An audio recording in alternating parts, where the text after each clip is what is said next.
on, babies. And good day, good evening, Patriots fans, Boston sports fans. How are you?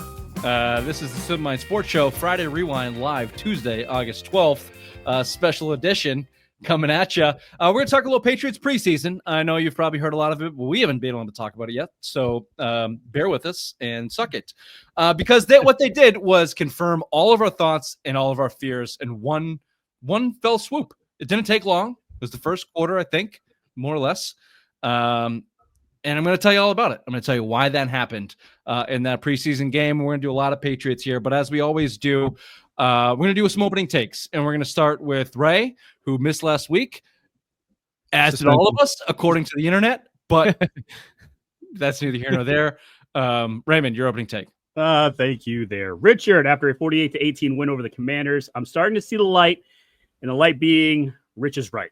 What I mean by Rich is right is by saying all along that Drake Maye isn't the franchise guy and we shouldn't be giving him the keys to Foxborough just yet. He played limited amount against the Commanders and nothing stood out where you could say, yep, here we fucking go. Instead, he had another terrible turnover and wasn't making plays down the field. Greg Bedard noted in his column that he had Matt Collins open in the end zone. Instead of throwing it, he ran it. My FUPA is leaning towards Rich and we'll need to see more pocket presence during the Vikings game to make me throw the FUPA out of Rich's sight. Thank you, Raymond. That's not the first Langevin Fupa to lean towards me. Bobby, your opening take. Let me read a bit of news that came out here from Friday. Here it is. Celtics signed extension for Joe Mazzulla. And hold on, let me read some of the details. Length and details of new deal were not released. You know what that means, Joe? They didn't pay you shit. They wouldn't even tell the world what they paid you, you terrible bastard of a coach. We don't even know what you make. It's probably nothing. The Simple Mind Sports Show makes more money than you because we put it out there. We're in the world. You're not. Suck it, Joe. I don't think any of that's true, other than length and details not disclosed. That's like a Tuesday night at Irene's. It's a firm NDA. The length of my dong has been disclosed in her mouth many times. That's both of your one. Okay, yeah, well, whatever. Today is a different day, Raymond. Thank you. My opening take. This is beautiful when the opening takes are blind and we all kind of go a different way. This is nice. I'm going to go Red Sox here, and look. They got lucky after the deadline. They went on a little bit of a run there. It looked like Craig Breslow was going to skate. And now here we are just a couple weeks later, and their pitching is faltering. Giolito, pumpkin. Bayo, pumpkin. Crochet has never pitched more innings in his life, and he's got 3 months to go. Dustin May, your big acquisition, his first time around the sun here with the Red Sox rotation. Garbage. He is now set up for you against the Houston Astros, the best team in the AL, to stop your 3-game losing streak as you approach a 4-game losing streak. Look, they should have done more. They could have done more. Sam Kennedy said that they did all they could. You just need willing partners to trade with you. I want to get into that later too, and how they are just shoving it up our assholes continuously. These Red Sox. The best you can hope for is Crochet gets over the hump and they continue to hit and they continue to beat bad teams, and maybe you sniff a playoff berth here. They're in a good position to do that. But as we mentioned last week that nobody got to see, the lack of deadline acquisitions within the Red Sox pitching is going to be the death of them. I told you that at the beginning of the season. I told you at the deadline. I told you last week that no one saw. This week you've seen it. Here we are. There you go. No response to that. Didn't we talk about the length of opening takes or opening sequences earlier today? God damn it, McPhee. Your mother talked about the length of my opening sequence with her. She couldn't get enough of it. The Patriots sneaky preseason preview. We want to talk about that. The Red Sox yo-yo of a season. Celtics checkup. We didn't get on them in the opening take, so we'll get to the Celtics. This or that with Chief Bobby. In a Simplest Minds of the Week. This is the Simple Mind Sports Show, Friday Rewind live, Tuesday, August 12th. Welcome to the show.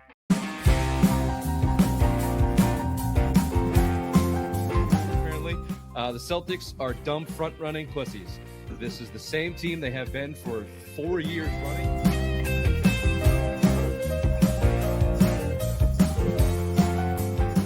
Well, my worst nightmare came true. Mazzulla and Mayo are friends. What the fuck? Apparently, they've known each other since Virginia. They have these docking sessions where they talk about ball and managing people.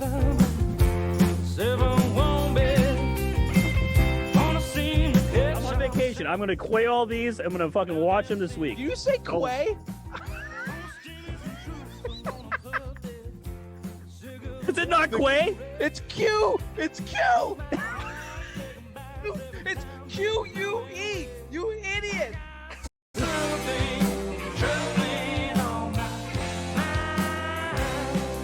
Whoops. That was a mistake. That was a mistake.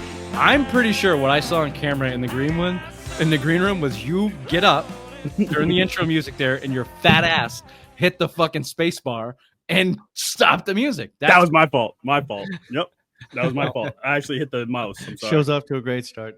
Yeah, no, the professional. Hey, we're recording. That's all that matters, baby. That's true. We are one step ahead of producer Last week. Rich. Producer Rich. I'm not a producer. I'm the talent, baby. Fucking acquiesce. Exactly. Yeah, you son We of a- already agreed that was Ray's fault. 1000% Ray's fault. And He left an enormous gap, which you drove through. yeah, like his mother's ass. The gap in which we speak of that I've alluded to many times is Bobby and I recorded maybe the best show of 2025. It was a last good week. show. Weren't my baseball takes good? I had legitimate ones. Pretty fantastic. I know. Best news about today's shows, Bobby, is we're basically going to repeat the Red Sox and Celtics Oh, segment. good. I'll So do the same thing again. you guys didn't miss anything, listeners. And seeing as Ray's fat ass couldn't let the whole thing roll out there on the intro, let's just go ahead and get started. So welcome to Some Mind Sports Show. We're off to a hell of a chart. We don't usually do this on Tuesdays. So we're all giddy. By Thursday, we're all tired and fucking. Yeah. Maybe And we it's should even early on a Tuesday. Bobby Maybe was just stoked that we're doing this at 7:15. He was like, This "Holy is fuck, amazing. this is awesome." maybe we should switch the show to Tuesdays at 7:15. I don't see any reason why we shouldn't. Yeah. Okay. Well, join us next week on Tuesday at 7:15. Before you do that, go to SomeMindSports.com. Join the newsletter. We'll get you all the latest content on your Fridays there, all the pods, all the blogs that come out, and anything important we want to talk about and write about. Hit the subscribe, hit the like, tell your mothers, tell your friends, help us with the algorithms. You know the drill. Thank you. Please and thank you. Let's do a little Patriots talk. A little Patriots sneaky preseason performance. Ray, kudos. Golf clap. Takes a big man to admit that his intellectual rival is right. Yeah, And you're right. You're right. I mean, after watching that was just gross. Patriots 48, Commanders 18, a 30-point win from the preseason. The initial response to that is, look, let me just start with a positive. Let me sandwich this bullshit in the middle. Gerard Mayo's Patriots would not have won that game 48-18 with the current roster. They would have lost that game. Mhm. Okay. So the 10,000-foot view on this is arrow pointing up, arrow pointing forward. The team, the organization is pointing forward. Fantastic. The biggest takeaway, and the only one that should really count, is your franchise quarterback, the third overall pick, top 5 quarterback, Drake Maye. Has he improved? Is he in a position to compete and make this team relevant? Well, he went 3 for 5 with 12 yards in the air. He had a Josh Allen-esque, stupid, dumbass fucking play and a fumble in basically the first handful of plays that he had this season. He outrushed his passing performance with 2 carries, 16 yards, and that nonsense touchdown of a rushing touchdown in the game. He's 1 interception away from being fucking Mac Jones.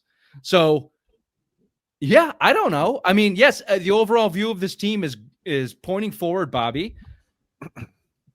But to Ray's point, my biggest question mark is your quarterback good enough to compete at a mediocre level? And what Drake Maye showed us in a very limited sample size, I'm not saying he sucks, but the assumption of this team was the quarterback is already cemented as pretty good to good, if not great, if you listen to some people. And what he showed us on Friday wasn't that. So what do you make of that? Is that jitters? Is that new offense? Is that just some of his dumb that they're trying to break out of him? Where's your panic meter right now on Drake Maye? The panic meter's low, and you said it best last. It's some of the dumb that they're trying to beat out of him. This preseason and this season will be about getting him to learn how to just take the small L's. If it's first down, don't force it. Take the sack, move on so they can punt. Really, they just need to be able to stay on script. They don't have the talent to overcome catastrophic errors. So that is what the beginning of the season is going to be about, is about reining him in. He has the talent, and McDaniels has the offense for him to succeed. They have to rein him in, teach him how to play in an offense, because he's never done that. Raymond? It's preseason. That's the only benefit right now. Like, looking at what Drake Maye did over against the Commanders, it's preseason. He's going up against the Vikings this week. You're probably going to see him for a whole half. That's a Brian Flores-led defense. What are they going to show? What are they not going to show? Exactly. You're not going to have all your guys out there for wide receiver. Get this shit out now. That's all they're trying to do. Probably Josh McDaniels is probably saying, look, in this situation, you shouldn't be doing this. You have two fucking rookie guys protecting you on the left side. You probably shouldn't be rolling out there and hoping that you can get the ball away. Try to go to your right side, and stupid shit like that. So obviously we will. By week 4, we should be able to say what we can do with Drake Maye. But right now, it's like, let's just get the dumb out in the preseason. Quick point. Drake Maye has a big positive for him. Both Polk and Bourne will not be playing next week. So significant improvement there. I heard today or yesterday, I forget, listening to, I think it was the Felger and Match program. I think it was Michael Hawley actually brought it up. Drake Maye, hand size, issue. Drake Maye led the NFL with fumbles at quarterback position last year. 9. 6 of them lost. You should have done it the other way. Sorry. 6 lost, 9 fumbles. Nice. His unwillingness to give up on a play because of athleticism that McDaniels talked about. I have a quote here, combined with the fact that he has less than ideal size hands. So when he gets hit, very similar thing to what happens to what we see on Friday. He doesn't have that, grip strength or the length to hold on to the ball when he gets hit hard. Do you think your brother can go up to Minnesota? It must suck not having length, Ray. All right. I mean, that was pretty easy, guys. That would have been walked all over it, Vine. Walked all over it. It would have been. I think my joke was better. It would have said a little bit more if we just let that one slide. I let it slide right in your mouth. The McDaniels quote here that I have. McDaniels said he's encouraged by the progress Maye and the unit have made through camp. Let me give you the quote if I can read this. I think we make progress every day, McDaniels said before practice. Drake works extremely hard every day to be prepared for each practice. He's a quick learner. The biggest thing we've tried to talk about since the spring is to limit the number of repeat errors. If we make an error, that's not a bad thing as long as we learn from it and don't repeat it again. He's such a gifted athlete. There's a fine line between holding onto the ball too long and doing the right thing to help the team. He's improving in that area, and understanding his value to the team is when he's healthy. Yep.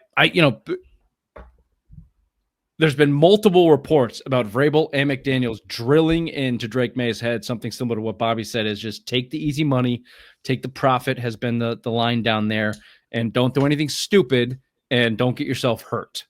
And yeah, I think as a team trying to get back from the worst team in the league, that's a pretty good baseline. They want to Mac Jones this kid. They want a rookie Mac Jones this kid to give him a baseline of what to do and what not to do, and then unleash his talent a little bit. We'll just see if he can do that. There's not, I haven't done this. I haven't thought about this or done the research on it, but what are some examples? Josh Allen comes to mind, but some examples of some free balling, fucking gunslinging quarterbacks that have been able to be reined in and maintain those playmaking abilities, but lose some of the stupidity. Brett Favre, Roethlisberger. Yep. Josh Allen's probably the best example. That fumble on Friday was Josh Allen-esque in that Houston playoff game. Remember that wild card game where he lateraled the ball backwards, getting sacked, and was like, this kid's going to be out of the league in a year. He looked that fucking dumb. That's what Drake Maye looks like. So I guess there's hope. You give him a Brian Daboll. McDaniels should be the equivalent of a Brian Daboll. Brian Daboll was the offense coordinator that gets credit for turning Josh Allen around. McDaniels is certainly, as good as Brian Daboll based on his accolades, we would think. That's what we're going to look at. That's what we're going to look at all preseason and into the beginning part of the season. And if that doesn't start to make a real positive turn, you're in trouble as a franchise. You're in trouble if your quarterback can't stop being an idiot. Yeah. Because you got nothing, and then you have to go back into the draft or hope you can get a free agent here, but obviously that's never going to happen. The draft, That's a crapshoot, as we always Don't worry, say. Drake Maye will get his full 5 years, whether he blows or not. Yeah, he might be fun, and he's talented enough to win some games. If you put some talent around him, they'll win because talent wins inevitably in sports. And he's talented for sure. But I'm just, and I've been talking about this for a year, but I just have this pit in my stomach that he's gonna be this guy that when you need it most, he can't do it, or he makes a dumb fucking decision, and that's Feels the world. Herberty, Justin Herberty. Like talented, but you can't trust Herbert at all. He fucks up every time. But Herbert doesn't even make a mistake. He just like shriveled. Well, he wilts. That's fair. But it's a comparison of where we have the talent, but he's not overcoming his downfalls. Yeah. Go ahead, Ray. Do you think the defense will help him out? Like, you don't have to go win the game 32-28. You just have to win 17-16 This isn't a circumstance. This isn't a defense thing. Bobby's right. But I'd rather have the Drake Maye problem than the Justin Herbert problem. Oh, I agree, because he's not a mental midget. He does dumbass shit. And you can coach away dumbass shit better than being a pussy. He fires that thing into 3 covered instead of checking down on he Brett Favre's it instead of Kirk Cousins it. And Brett Favre has 3 MVPs in a championship. Kirk Cousins just has a great agent. So, and by Kirk Cousins, I mean 4th and 18, you throw it 12 yards. Drake Maye will throw it into triple coverage down 6 with 4 minutes to go and lose the game. Yeah. Maybe he can learn from that. So there you go. We shit sandwiched some positives in there. Let's go Vrabel. Let's go McDaniels. Beat this kid down to a fucking pulp. Exactly. Stop being an idiot. Okay. A lot of talk on Drake Maye, but I think that's the most important takeaway from that game. Outside of that, this is all kind of, relative, but very little production from the wide receivers, whether it was May or Dobbs, outside of Eton Chissom, who continues to be the darling. What? Save you. He's hot. He does look. It's hard to tell because you go against, and everything Drake Maye did was against the 2s. The whole game was against the 2s for the Commanders. Eton Chissom was going up against 3s and 4s. But when you're talking your 7th, he fucking lit him up, baby. When you're talking your 6th and 7th wide receiver, I think Eton Chissom certainly beats out Jalen Polk.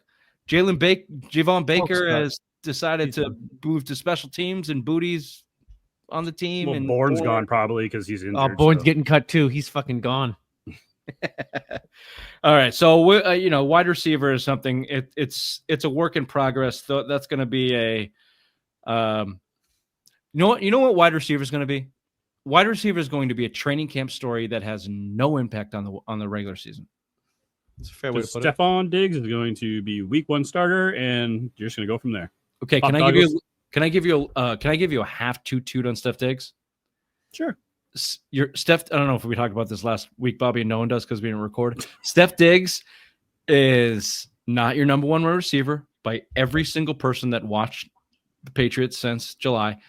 Pop Douglas is your number 1 receiver. Steph Diggs is the first ball thrown to every day in live action from Drake Maye, but he is not the best receiver on the field. He might be the 3rd or 4th by all accounts, which is predictable because allow me just to say this one more time, and kudos to him for being on the field after an ACL injury at 32 years old, coming off an ACL injury. To think that in week 1, Steph Diggs is going to go out and pop off for 142 and 2 touchdowns is insane.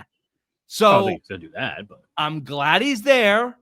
Hopefully he takes some pressure off the defense and can give Drake Maye some easy outlets on some crossing routes and whatever needs to be. He's probably the only guy that truly knows how to separate on the team as a wide receiver.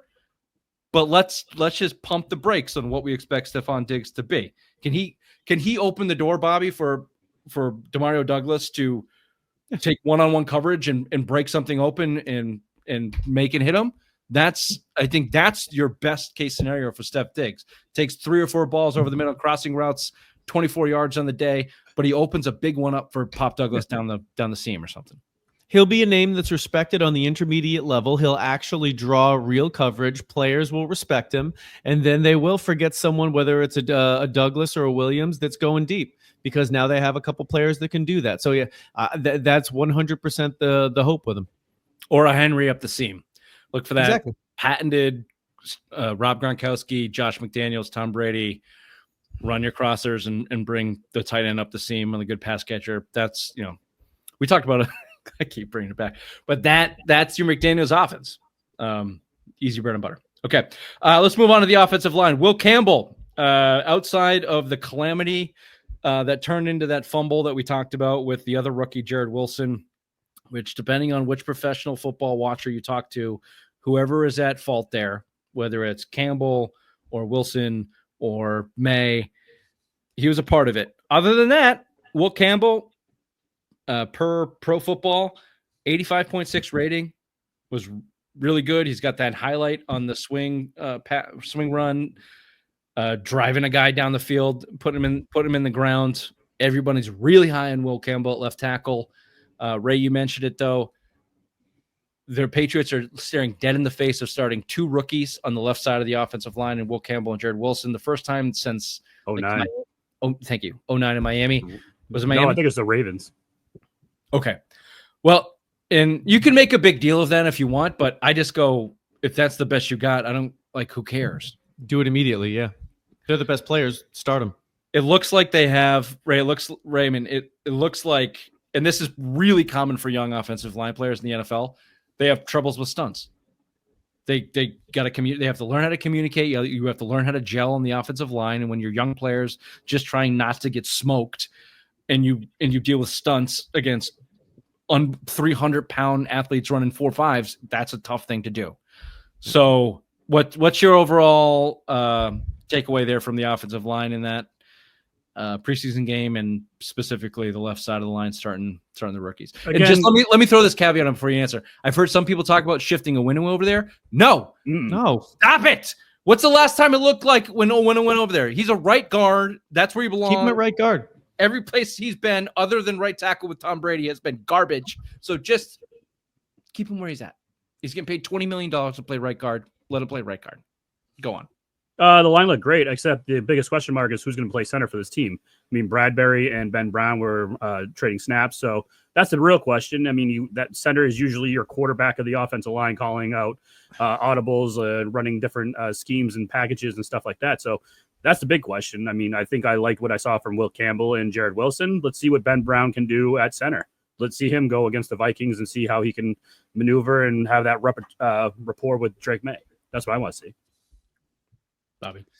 If they're going to start the two rookies, obviously they're going to start Campbell. If they're going to put Wilson at left guard, they need to go with it from now at this point forward so they can learn each other and get going. They can't sit here and switch it off back and forth. Either make the decision and go with it or put one of the veterans there. But the line looked, they didn't have any penalties. They didn't, whatever happened in that play was what happened in that play. But other than that, they looked like they were on the same page, which is really what offensive line play is being where they're supposed to be and doing their job. Isn't it weird before you go, Rich, after a year of watching Drake Maye and that offensive line getting penalty after penalty, for false starts or holding or anything like that, you were waiting during the preseason to see something like that, nothing. It was like, oh, this is refreshing. This game's moving. You have Doug Marrone and two other qualified coaches underneath him coaching 5 guys. Where under, and I'm not even going to blame this on Drake Maye. This is a craft problem. What they expected that offensive staff, that entire coaching staff to do last year was just ridiculous. It was malpractice. It was nobody had a chance to succeed. So yeah, you're seeing evidence of a veteran coaching staff that knows what the fuck they're doing, with the addition of a couple veterans there and some talent in Will Campbell and Wilson. The centerpiece, Ray, Bradbury's your starting center. Ben Brown's not going to be that. It's going to be Bradbury, who had a good day on Friday. He didn't give up any pressures. Josh McDaniels' offense relies way more on the quarterback for protections and for everything else. Drake Maye being young and being initiating this offense, it may be different, but Ben Brown is also new to the Bradbury is also new to the offense, I think, unless maybe he's been in the league for a number of years, maybe has some similarity or whatever. But most of that is Drake Maye. So Bradbury will be your starter. But doesn't that scare you? A second-year quarterback's your guy that's going to be calling out the audibles, and you Tom Brady was a second-year quarterback. He's got to figure it out. There's a big difference between Tom Brady and Drake Maye. I'm not going to. Jimmy Garoppolo was a first-year quarterback. Fucking Jacoby Brissett was a first-year quarterback, and Matt Castle was a second-year quarterback. I have faith.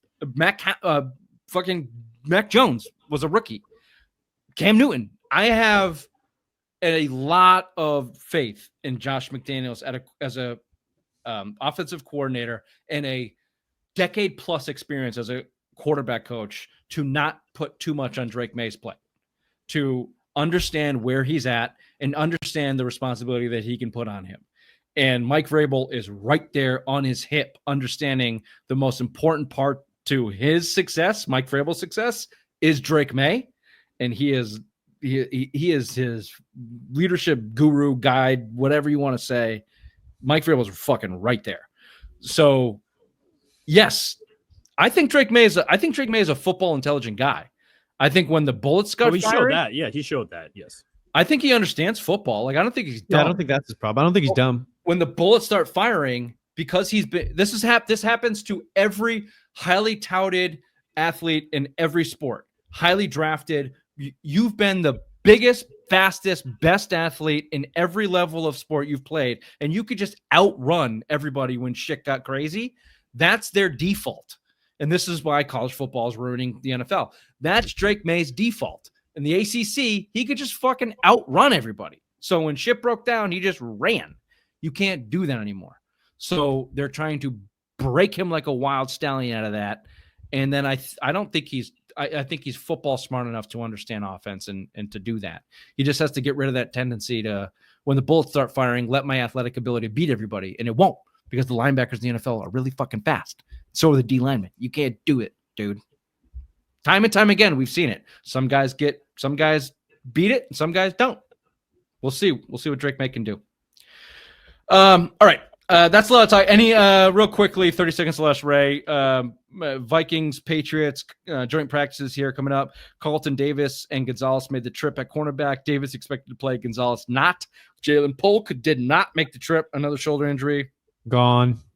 IR. They're going to hold on to him, second-round draft pick. They won't cut him. He'll go to the IR. But either way, he's not making the team. He's not playing. So there you go. Got a McDaniels, Brian Flores reunion. What do you want to see, Raymond? More Robert Spillane. Bobby was so right on this fucking guy after watching the Commanders game. That guy's all over the field. Fucking right, Raymond. I know. He was going all over the field. I'm like, my buddy Bobby. He was fucking saying this all along. I was watching it at my friend's house. I'm like, he's the run defense. If he goes down, the run defense is fucked. He is the run defense. Hey, I heard, Bobby, I heard from Greg Bedard good praise about your boy Milton Williams from that game. With an unprofessional eye, I didn't see a whole lot. And I didn't see what he did at all. Okay, so we'll take Bedard's word for it, but it did not flash for $30 million or whatever he's making. Not quite yet.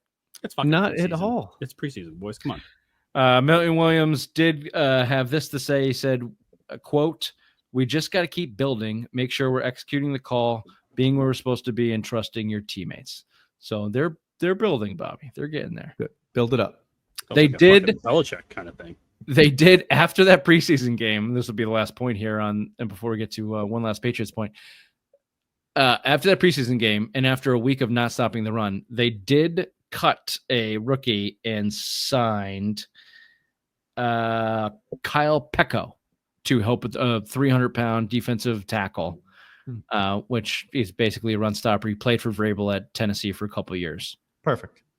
One more point here, which we've made this point, and this is just a toot from all of us at this point. Kyle Duggar being phased out of the defense for one Craig Woodson. On this program, we have said Kyle Duggar sucks, and we had said they have nobody play free safety. Craig Woodson's the first guy they've drafted to potentially play that position, since you're going to have to look that one up on your own. So there's another little... fucking 15 years ago. So there, and he was best quarterback. He was the best rookie cornerback in the league. Don't correct me, Ray. What the fuck? All right, last point of the Patriots here. Tom Brady statue. Raymond. Okay. Not a fan. No. Nope. Small head, long arms. Don't like it. Another thing we called on the show perfectly last week as to what it should have been. Yeah, no one heard it though because we didn't hit record. Nope. I'll tell you this. Should have been him going down the water cycle like this. Like Ray's mother said to me 25 years ago, it's growing on me. It's growing on me. The statue. It's supposed to be encompassing an overall career as a Patriot or whatever.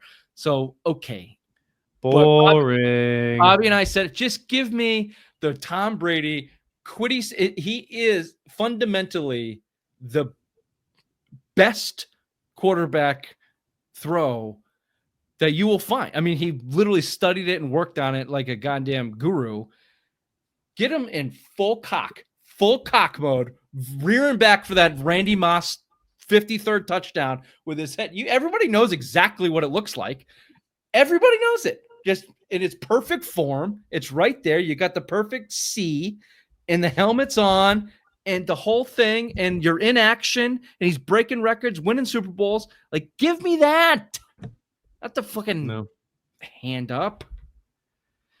I will say this. This is why it's growing on me. The sheer like 17-foot bronze walking into the stadium.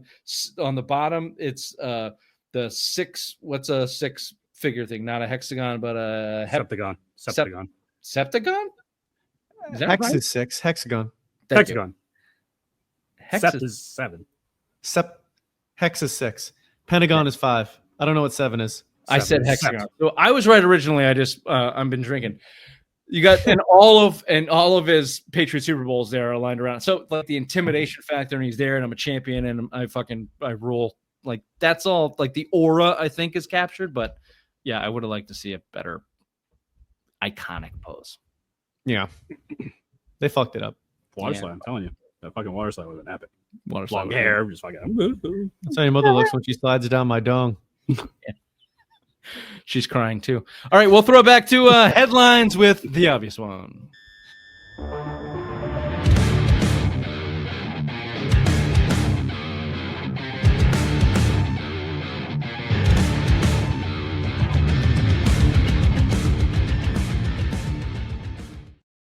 Thank you there, Richard. 1 down, 2 to go before we get some real NFL football as the Patriots defeat the Commanders 48-18. Treveon Henderson got all the New England fans excited when he took the opening kick 100 yards for a touchdown, and after that, it was a yawn fest. Patriots traveled to Minnesota for a couple joint practices with the Vikings before Saturday's game at 1 p.m. Red Sox lost a series to San Diego Padres, first time the Sox have lost a series in 3 weeks. They started a series in Houston, again, the Astros, where ace Garrett Crochet had his worst outing in a 7-6 defeat. Celtics schedule will be released Thursday, but notable games have been announced. And for the first time in 10 years, the Boston Celtics will not be playing on Christmas Day. Instead, they will be playing the Detroit Pistons on MLK Day at 8 p.m. What a consolation prize. This has been Headlines with the Obvious One. Back to you, Richard.